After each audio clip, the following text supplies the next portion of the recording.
Assalamualaikum warahmatullahi wabarakatuh. My name is Kaimatia. And my name is Anita Safarihma. My name is Amida Aulia Asaji.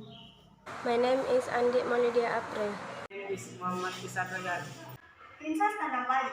In the past, it was said that in South Sulawesi there was a kingdom called the Luwu Kingdom, which was led by a king. The king was named Labustana Datu Mangge and was often called Raja or Datu Luwu. He is very wise and brave.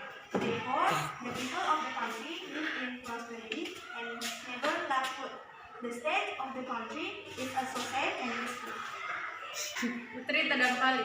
Dahulu dikisahkan di Sulawesi Selatan berdiri sebuah kerajaan bernama Kerajaan Luwu yang dipimpin oleh seorang raja. Raja itu bernama Labustana Datu Maunge dan sering dipanggil Raja atau Datu Luwu. Ia sangat arif, bijaksana, dan gagah berani. Karenanya, rakyat di negeri itu hidup makmur dan tidak pernah kekurangan bahan pangan.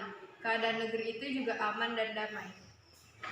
Datu Luwu has a daughter who is very beautiful and friendly, Putri Tandang Pali, as she is usually called. Her beauty and good character make her known all over the country. Even this news reached the ears of the King of Bone. Datu Luwu memiliki seorang putri yang sangat cantik dan ramah. Putri Tandang Pali, begitu ia bisa disapa. Kecantikan dan budi pekertinya baik membuat ia dikenal hingga ke pelosok negeri. Kabar ini pun terdengar sampai ke telinga Raja Bone. The King of Bone had a son who was dashing and handsome. Although a crown prince, his speech was kind and polite. The King of Bone intends to propose the Princess Tandang Pali for his son. Finally, he sent his entourage of officers to the kingdom of Luwu. Raja Bone memiliki seorang putra yang gagah dan tampan. Meskipun seorang putra mahkota, tutur katanya baik dan sopan. Raja Bone bermaksud meminang Putri Tandang Pali untuk putranya. Akhirnya ia mengutus rombongan perwiranya ke kerajaan Luwu. Hearing the news that an envoy from Bone would come to propose to his daughter, Datu Luwu was very confused. Every day, he was restless thinking about the proposal. According to Luwu custom, a daughter from Luwu cannot marry a man outside her tribe. However, if he refuses the proposal, there will definitely be a war that can have a bad impact on his people. Mendengar kabar akan datang utusan dari Bone untuk meminang putrinya, Datu Luwu sangat bingung. Setiap hari ia gelisah memikirkan pinangan itu. Menurut adat Luwu, seorang putri dari Luwu tidak boleh menikah dengan lelaki di luar sukunya. Akan tetapi, jika ia menolak pinangan tersebut, pasti akan terjadi peperangan yang dapat berdampak buruk bagi rakyatnya. Right, I will accept the proposal. Let me be cursed by God as long as my people don't suffer. A few days later, an envoy from the Bone kingdom came to propose the Princess Tandang Pali. They came very polite and friendly. No troop of soldiers came or war fleet on the harbor as previously thought. Datu Luwu greeted him warmly. After they said what they meant, Datu Luwu did not immediately answer the proposal. The Bone king's emissary understood that. They finally returned to Bone. Beberapa hari kemudian, datang utusan dari kerajaan Bone untuk meminang Putri Tandang Pali. Mereka datang dengan sangat sopan dan ramah.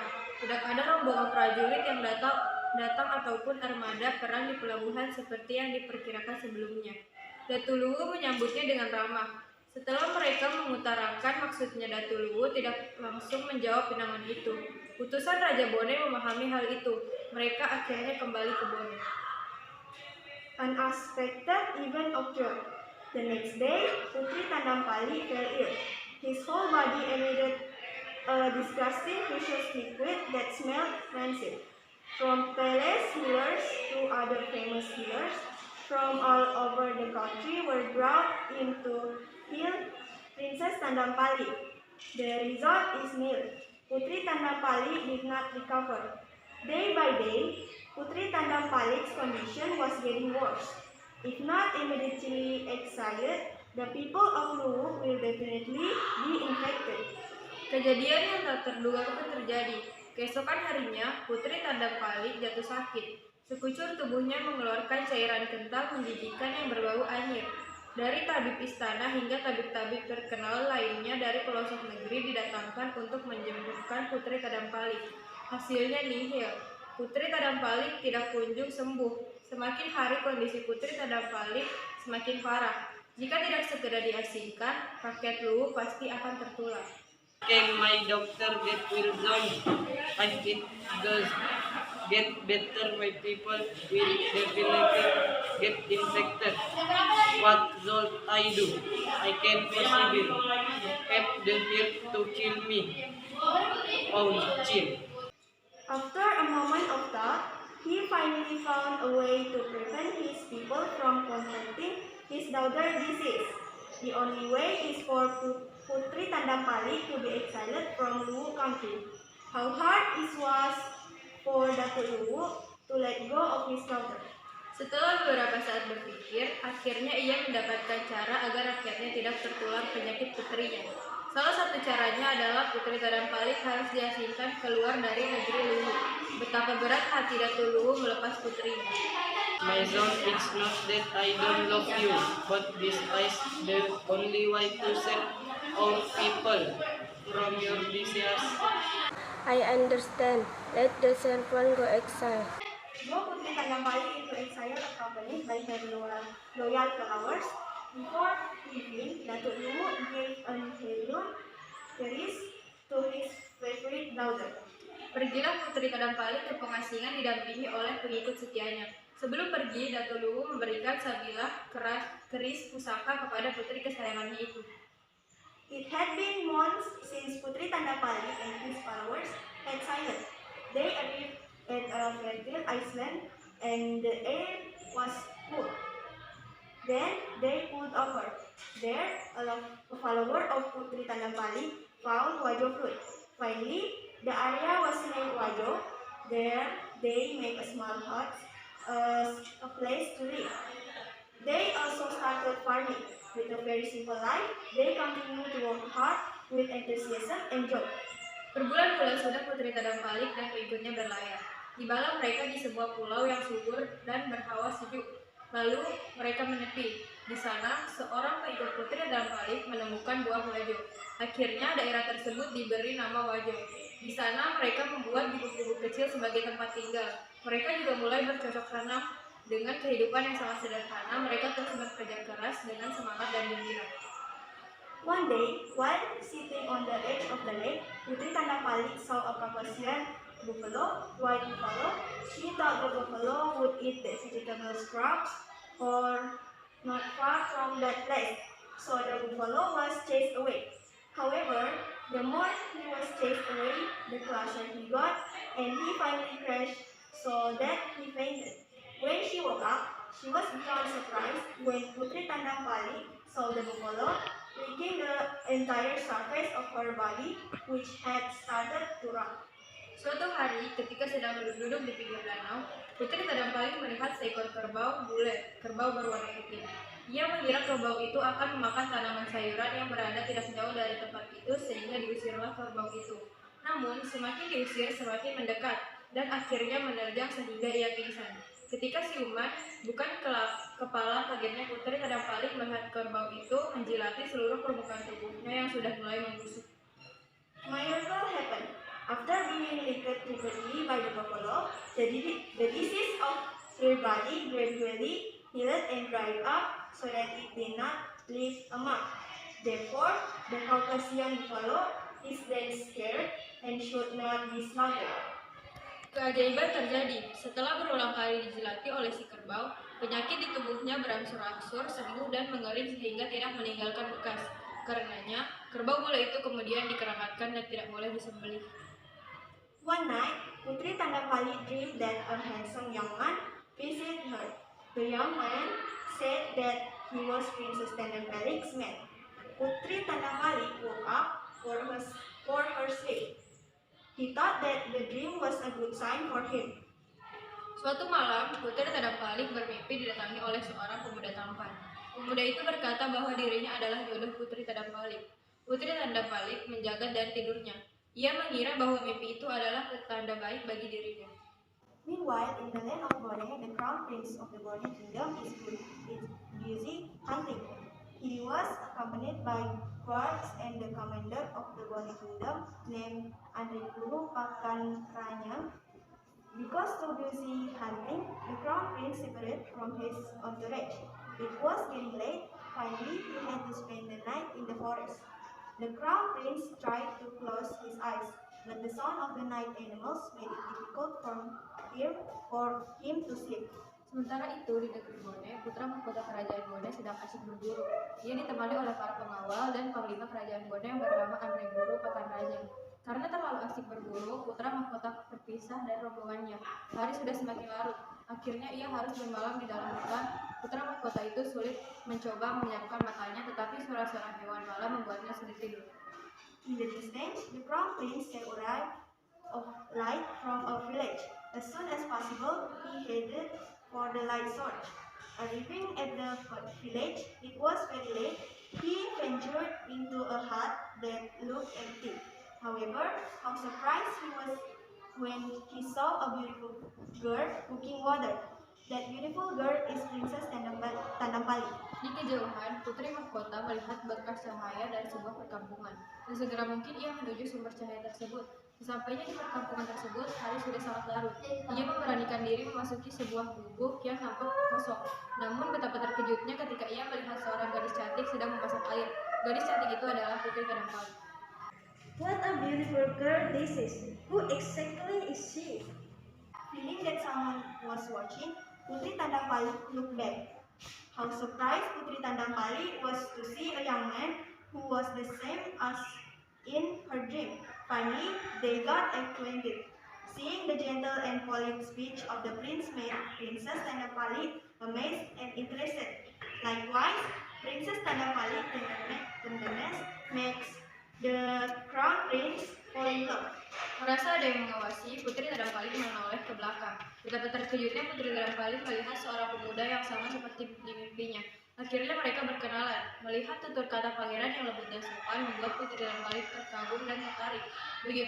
Begitupun dengan kelembutan Putri Tandampali membuat putra mahkota jatuh hati. In the morning, the warlord of the Bone kingdom, Andriguru Pakanranyang, and the guards of the crown prince who felt they had lost their master were very relieved to find the crown prince in the village. The crown prince must return to the kingdom. Pagi harinya, panglima kerajaan Bone, Andriguru Pakanranyang beserta para pengawal putra mahkota yang merasa kehilangan tuannya sangat lega bisa menemukan putra mahkota di desa itu. Putra mahkota itu harus kembali ke kerajaan.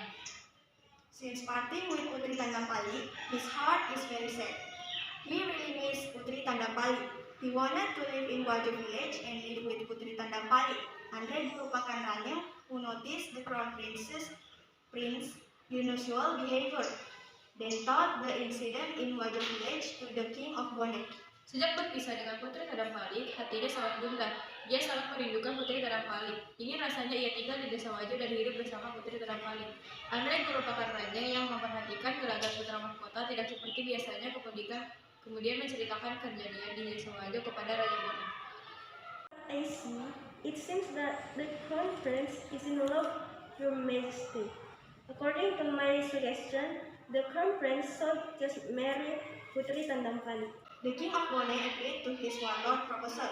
Then, an envoy was sent to Wajo village to propose to Putri Tandampali. When the envoy arrived at Putri Tandampali's hut, the proposal was not immediately answered.